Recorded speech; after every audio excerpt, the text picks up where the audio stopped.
The Bloemfontein Magistrate's Court is expected to be the focus of attention, as Moroadi Cholota will make her first appearance following her dramatic arrival in the country from the US last week. Cholota is expected to be charged like other accused in the matter. So on Monday she will be an ordinary accused in front of court, and an ordinary accused has to be treated with all the fair trial rights, presumed innocent until proven guilty. One can expect on Monday, however, that in terms of Section 56 of the Criminal Procedure Act, that the state and possibly the defence will apply to have the matter enrolled for a bail application.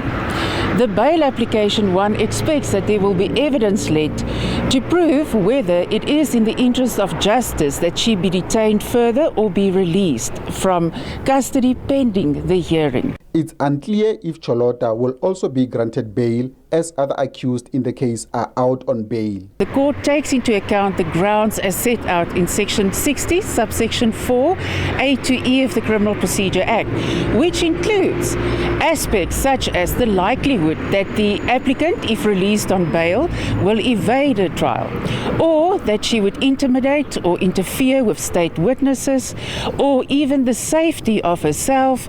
In this instance can also be a consideration that the court will take into account.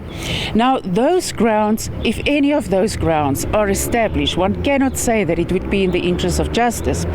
However, it will depend on the arguments presented to court to establish if any or all of those grounds might have been met. Initially, the state mentioned Cholota as its key witness in the case, but that changed later. This led to her warrant of arrest in the US following the NPA's application for her extradition. The extradition was approved by the American authorities on the 31st of July this year. The state can still approach an accused and say, if you are willing to testify frankly and honestly, we will ask the court to rule that in this instance you testified as such and that there be no further criminal charges brought against you. In other words, you can possibly expect then, if you testify frankly and openly, if you're a state witness in terms of Section 204, that you will receive indemnity from prosecution. But whether that would be the instance in this case, we don't know, especially given the history of this matter and the extent to which the state had to go to bring this accused to court. The accused in the matter include Magashule, former MEC for Human Settlements Olim Lamleli, businessman Edwin Sodi, and others, including companies.